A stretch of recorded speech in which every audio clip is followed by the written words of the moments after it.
после овој резултат од претседателските избори, ние не паѓаме во духот, одиме на првичната замисла, тоа е двоцифрен број пратеници на левица, затоа што сметаме дека парламентарните се нашите избори и двајцата пратеници на левица ја заслужија довербата и ќе бидеме единствена партија која што ќе расте на овие избори.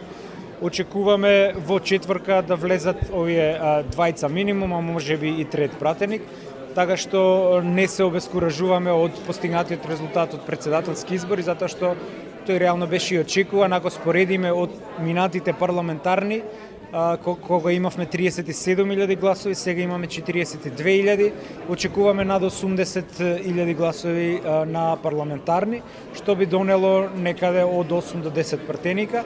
Во четврка, како што кажав, очекуваме минимум двајца пратеници и тоа се нашите перцепции и нашите очекувања за овие избори. Главната порака е да заокружат 5 и да дозволат млади, неподмитливи луѓе да ги застапуваат, бидејќи доста ни е веќе од веќе видени пратеници и од веќе видено гласање за помалото зло. Значи, конечно, одважете се, македонски народи, и гласајте за добро, односно гласајте за поголем број пратеници на левица во собрание, затоа што на тој начин ќе спречиме многу штетни политики. Видовте со двајца што направивме, можете да замислите што ќе направиме со 12, со 8, со 10 пратеника, така што тоа би била мојата кратка порака до народот. Фала ви.